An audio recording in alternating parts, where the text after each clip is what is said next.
दुर्गा मैया शेर पर क्यों बैठी? अब इसके लिए उनका बैकग्राउंड समझना पड़ेगा। दुर्गा मैया के हाथ कितने हैं? कितने? 8। 10 कौन कह रहा? दुर्गा मैया के हाथ कितने हैं? अष्टभुजाधारी। दुर्गा मैया के 8 हाथ हैं और शेर पर बिल्कुल यूं बैठी हैं, बिल्कुल तैयार। शेर पर क्यों बैठी हैं? ये हंस पर बैठ जाती और वो शेर पर बैठ जाती तो क्या घट जाता? पर नहीं, दुर्गा मैया के 8 हाथ इसलिए हैं क्योंकि मां ही एक ऐसी है जो सदा ये चाहती है कि मेरे बच्चे प्रेम से रहें। मां चाहती है कि मेरे बच्चे हमेशा प्रेम से रहें, इनमें कभी आपस में झगड़ा। दुर्गा मैया के 8 हाथ इसलिए है क्योंकि दुर्गा मैया के बेटे 4 हैं। 4 बेटे कौन कौन? पहला बेटा ब्राह्मण, दूसरा बेटा क्षत्रिय, तीसरा बेटा वैश्य, चौथा बेटा शूद्र। हम चारों की माता रानी है और चारों से माता रानी बड़ा प्यार करती है, बराबर का, किसी से ज्यादा और किसी से कम नहीं। चलो, दुर्गा मैया के 8 हाथ इसलिए हैं क्योंकि उनके बेटा 4 हैं और 4 बेटों को खड़ा करोगे तो हाथ कितने होंगे? 8। तो दुर्गा मैया कहती है कि बच्चों, जिस दिन तुम एक साथ खड़े हो जाओगे, एक हो जाओगे, उस दिन तुम शेर की भी सवारी कर पाओगे जैसे मैं कर रही हूं। पर तुम एक बनो तो सही। अंग्रेजों ने, मुगलों ने तुम्हें गुलाम क्यों बनाया? क्योंकि तुम एक नहीं थी। अंग्रेजों ने फूट डालो शासन करो की नीति अपनाई, आपस में लड़ाया। ब्राह्मण क्षत्रिय को वैश्य शूद्र से लड़ा दिया, आपस में लड़ा दिया। आज भी हमारे भारत में हमारे चारों भाई ब्राह्मण क्षत्रिय वैश्य शूद्र आपस में लड़ रहे हैं। कोई कहता है मैं बड़ा हूं, कोई कहता है मैं बड़ा हूं, कोई कहता है मैं बड़ा हूं। ये सब भूल गए हैं कि तुम चारों की मां भी एक है और तुम चारों के पिता भी एक हैं। भगवान नारायण से ही ब्राह्मण पैदा हुआ, भगवान नारायण से ही क्षत्रिय पैदा हुआ, भगवान नारायण से ही वैश्य पैदा हुआ, भगवान नारायण से शूद्र। ब्राह्मणोश्च मुखमासीत् बाहु राजन्यः कृतः ऊरु तदस्य जद वैश्या पदभ्यांगुं शूद्रो अजायत। वेद मंत्र है, ये वेद वाक्य है। जब भगवान ही चारों के पिता हैं, एक ही बाप की संतान हो, तो फिर भेदभाव किस बात का? ऊंच नीच किस बात की? छुआछूत किस बात का? वो तो फिर विचारों की बात अलग हो गई कि मेरी विचारधारा है कि मैं अब उनमें से एक ने, अब देखिए आपके ही खानदान में, आपका ही परिवार में, आपके ही परिवार में कोई आदमी मांस खाए आपके सामने, तो आप ही, अब देखो आप पूजा करते हो, कथा सुनते हो, बड़ा भजन करते हो और आपके सामने कोई मांस खाए आपका ही परिवार का, आपका काका भतीजा फलाना ढिमका, तो आप ही कहेंगे राम राम इसके हाथ का तो पानी नहीं पीना चाहिए, और आप नहीं भी पीते। हाँ या ना? हाँ कि ना? समझ में आ रही है बात? भाई आपकी विचारधारा अच्छी है और किसी आपका ही परिवार का आदमी उसकी विचारधारा गलत है तो आप उसका साथ छोड़ देते हैं कि नहीं? क्योंकि हम हैं तो एक ही परिवार के, पर क्या हुआ कि विचारधाराएं अलग अलग हो। उसी प्रकार हम ब्राह्मण क्षत्रिय वैश्य शूद्र थे तो एक, पर आगे चल के सबकी विचारधाराएं बदलती गई। कोई सात्विक बना रहा तो कोई मांस खाने लगा, तो जो मांस खाने लगा तो सात्विक आदमी बोला यार देखो तुम मांस खाते हो तो हमारे भाई, पर अब हम तुम्हारे हाथ का पानी नहीं पिएंगे कि देखो तुम मांस खा रहे हो, हम भी पी ले पानी और कहीं हमारी भी बुद्धि बिगड़ जाए तो। इस भाव से लोगों ने फिर खाना पीना अपना अपना अलग कर लिया था। खाना पीना अलग क्यों हुआ? फिर बेटी रोटी और बेटी अलग अलग क्यों हो गई? रोटी बेटी इसलिए अलग अलग हो गई कि भाई विचारधारा बदल गई। देखो भाई आप मांस खाते हो और गलत करते हो, झूठ बोलते हो, और देखो हम अपनी बेटी फिर तुम्हारे घर नहीं ब्याहेंगे क्योंकि तुम्हारे आचरण अच्छे नहीं है। तो फिर बेटी भी नहीं दी हमने, फिर रोटी भी नहीं खाई हमने। ऐसे ही तो हुआ, ऐसे फिर जातियां बनती गई और विचारधाराओं की बातें होती गई। कोई भेद नहीं था हमारे यहाँ, आज भी कोई भेद नहीं है, आज भी केवल विचारधाराओं की बातें हैं। आपके विचार अलग हैं, हमारे विचार अलग हैं। भाई हमारे विचारों से आपके विचार मिल जाएं तो हम और आप एक हैं, और हमारे विचारों से आपके विचार ना मिले तो हम और आप एक कैसे हो सकते हैं? हमारे विचार है कि हम भागवत सुनते हैं, दाल चावल सब्जी रोटी खाते हैं, भगवान को भोग लगाते हैं, माँ बाप की सेवा करते हैं। अब आप कहो कि माँ बाप की सेवा छोड़ दो, भगवान की पूजा छोड़ दो, चलो वहां वैश्या आई है नाचने के लिए, झूम बराबर झूम शराबी में, चलो वहां बैठते हैं। तो भाई हमारा विचार तो आपके संग मैच नहीं करेगा। आप तो वैश्या के घर जा रहे हैं, आप तो मुजरा देख रहे हैं, आपके विचार अलग हैं। हम कथा सुनने वाले हैं, हम तो कथा पूरी होती है तो दौड़ के बिहारी जी का दर्शन करके आ जाते हैं, और तुम तो शाम होती शराब की दुकान में चले। तो देखो भाई साहब, हो तुम हम एक भाई भाई, और देखो दोनों की विचारधाराएं अलग। तुम वैश्या के घर जा रहे हो, हम बिहारी जी के मंदिर जा रहे हैं, तो फिर कैसे विचार नहीं मिल रहे ना। तो झगड़ा विचारों का है, पर बाद में क्या हुआ, विचारों के झगड़े से झगड़े, विचारों के झगड़े वो जात पात के झगड़े चालू हो गए। फिर अच्छे लोग भी पिसने लग गए। भाई सब समाज में अच्छे बुरे दोनों लोग होते हैं, ब्राह्मण में भी अच्छे बुरे दोनों हैं, क्षत्रिय में भी अच्छे बुरे दोनों हैं, वैश्य में भी अच्छे बुरे दोनों हैं, और शूद्र में भी अच्छे बुरे दोनों हैं। तो हम क्या करें, जैसे हंस दूध पी लेता है, पानी पानी छोड़ देता है, उसी प्रकार आप अच्छे अच्छे लोगों को ग्रहण कर लीजिए, बुरे बुरे लोगों को छोड़ दीजिए, बात झगड़ा खत्म हो जाएगा। भाई अच्छा आदमी शूद्र समाज में भी है तो हमें उसको गले लगाना चाहिए कि नहीं? अच्छा है, विचार अच्छे हैं, शुद्धि है विचारों की उसकी, तो आओ गले लगाते हैं हम आपको। अब नहीं साहब, तुम्हारे तो वो फलाने आदमी शराब पीते थे, मांस खाते थे, तो हम तुमको भी नहीं लग, क्यों? वो खाता पीता था, तुम थोड़ी खा रहे हो, तुम तो अच्छे हो, तुम अच्छे हो तो आओ तुम्हें गले लगाएंगे हम, बराबरी से बिठाएंगे तुम्हें हम। भाई रैदास भगत तो जूता सिलते थे, पर रैदास जी के जब विचार अच्छे थे, भक्ति थी, तो मीरा तो छत्राणी थी, उसने गुरु मंत्र लिया अपने रैदास भगत जी से और गुरु बनाया, और बड़े बड़े ब्राह्मण उनके घर जाके भोजन प्रसादी करते थे। तो हमारे यहाँ कोई जात पात नहीं था, कोई ऊंच नीच नहीं थी, केवल विचारों की बातें थी। बाद में ये विचारों की बातें फिर जातवाद में तब्दील हो गई, जातवाद बन गया। पहली जाति थी, फिर जातवाद पैदा हो गया। तो जी आप तो बस ये समझिएगा कि दुर्गा मैया शेर पर इसलिए खड़ी हैं कि वो कहती हैं तुम चारों एक हो जाओ, पर हम चारों एक हो नहीं पा रहे हैं। हमारी तो प्रार्थना है भाई एक रहो, झगड़ा ना हो। आप हिंदू बटा, हिंदू जब जब बटा है तब तब घटा ही है, इसलिए बटो मत, एक बन के रहो, सबको गले लगाओ ना। जैसे आप अपने गुरु मंत्र का जाप रोज तो करते ही थे, पर नवरात्रियों में ज्यादा करो। नवरात्रियों में की गई पूजा, की गई उपासना, किया गया कुछ भी सिद्ध होता है, चाहे ये नवरात्रि हो या चैत्र की नवरात्रि हो। तो कोई भी अनुष्ठान, कोई भी सिद्धि पाना हो, जैसे कोई सिद्धि प्राप्त करना चाहता है ना, वो नवरात्रियों में अनुष्ठान करता है। नवरात्रियों में किया गया कोई भी अनुष्ठान सिद्धि को देने वाला है। इसलिए जैसे आप अपने गुरु मंत्र का भी जाप करें इन नवरात्रियों में, तो आपका मंत्र सिद्ध हो जाएगा। इसलिए अधिक से अधिक जाप करना है, अधिक से अधिक यहाँ वहाँ से मन हटा करके इन 9 दिनों में अपने मन को केंद्रित करके भगवान की अधिक से अधिक आराधना करनी है। और इन 9 दिनों में हमें अपनी बैटरी इतनी चार्ज कर लेनी है पॉजिटिविटी से, भक्ति से, कि 6 महीने तक चल जाए। इसके बाद फिर अगली नवरात्रि में चार्ज हो जाएगी। तो ये कुछ विशेष त्यौहार इसलिए होते हैं कि आपको साल भर समय नहीं मिलता, महीने भर समय नहीं मिलता, तो समय निकाल के इन दिनों में आप कुछ अच्छा कर सकते हैं अपने लिए। ये 9 दिन सिद्धि देने वाले दिन हैं। आप कुछ भी कर लीजिए, कोई भी जो भी आप करते हैं।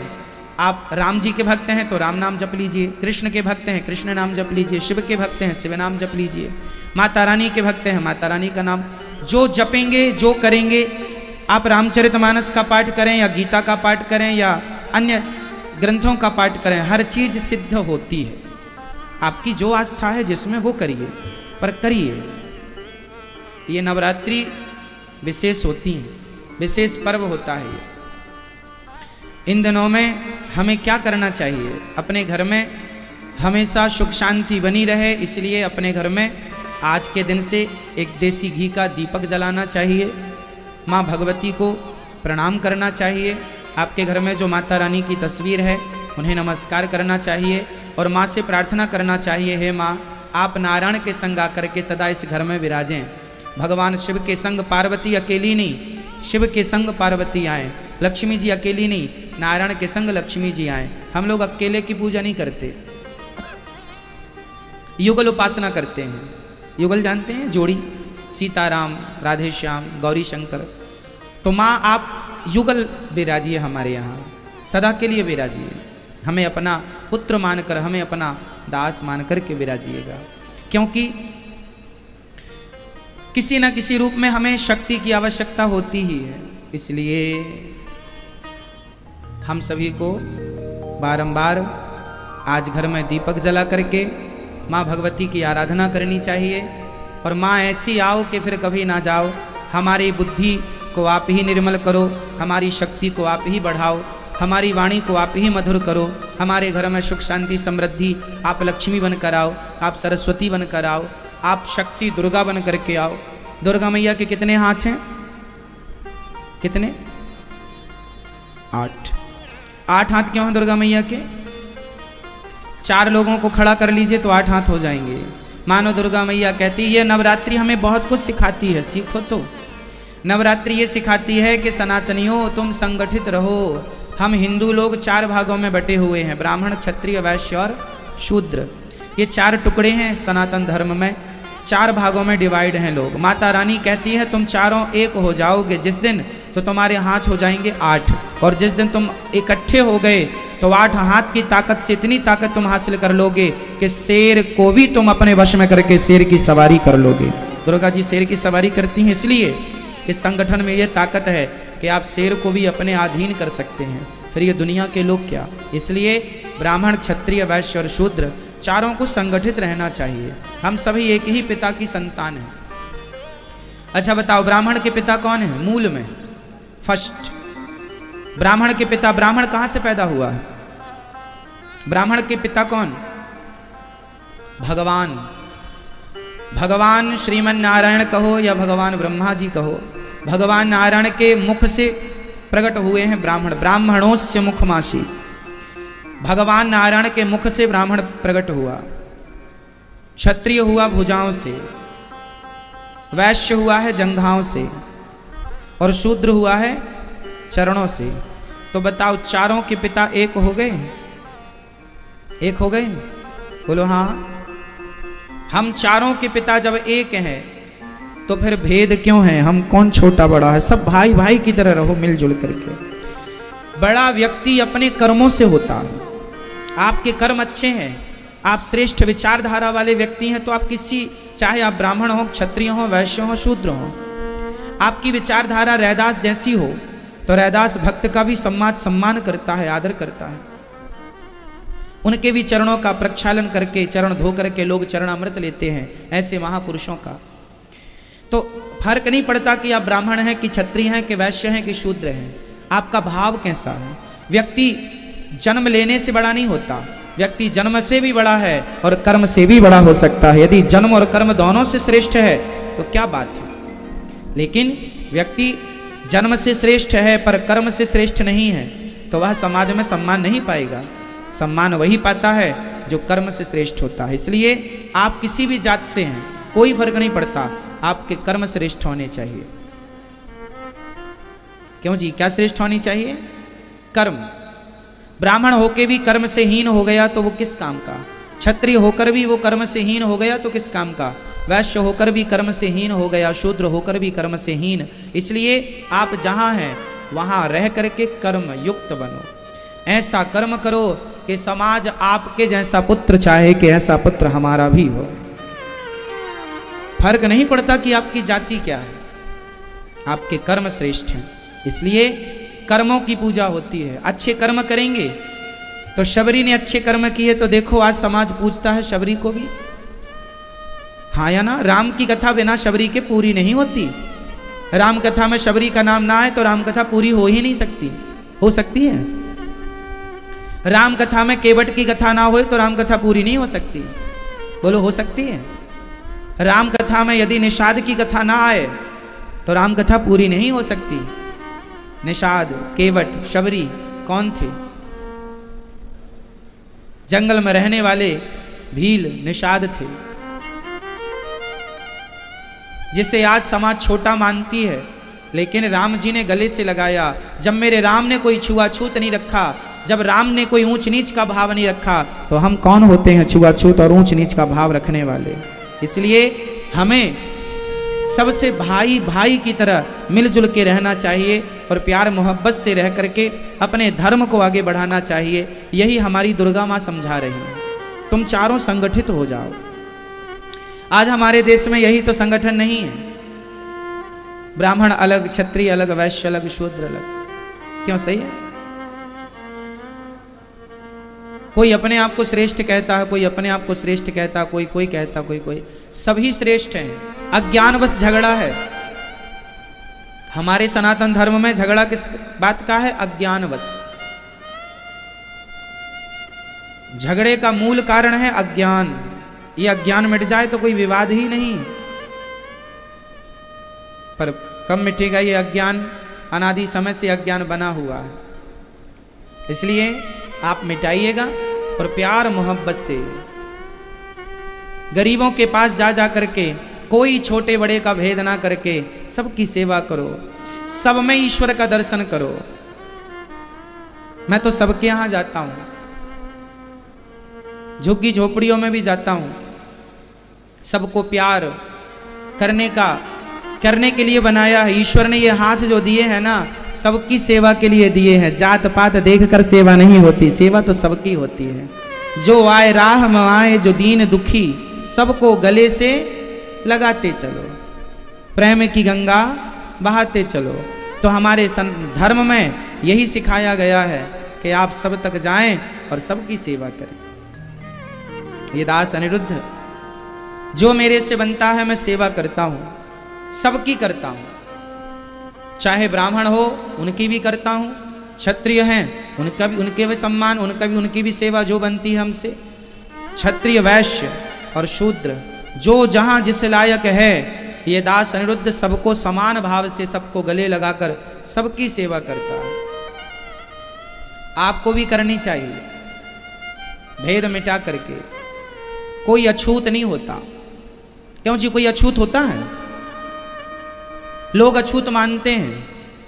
मैं तो सभी माओं के पांव दबाता हूं। हमारे गौरी गोपाल आश्रम में तो सभी माताएं, ब्राह्मण माता भी हैं, यहाँ क्षत्रिय माता भी हैं जो क्षत्रिय हैं, वैश्य माताएं भी हैं जो वैश्य गोत्रीय हैं, और शूद्र माता भी हैं। हम सबके चरण दबाते हैं। आज तक हमने किसी भी माँ से उनकी जात नहीं पूछी कि माँ आपकी जात क्या है। हमने तो सबके चरण दबाए हैं, सबकी सेवा की है। हमने तो ये भेद मिटाया है। ना जाने किन लोगों ने ये भेद पैदा किया है। इसलिए आज नवरात्रि के दिन आप भी संकल्प लें कि आप भी सबकी सेवा करेंगे और आप भी सबकी सेवा करके सबको प्रसन्न करेंगे। भगवान आप सबको सदा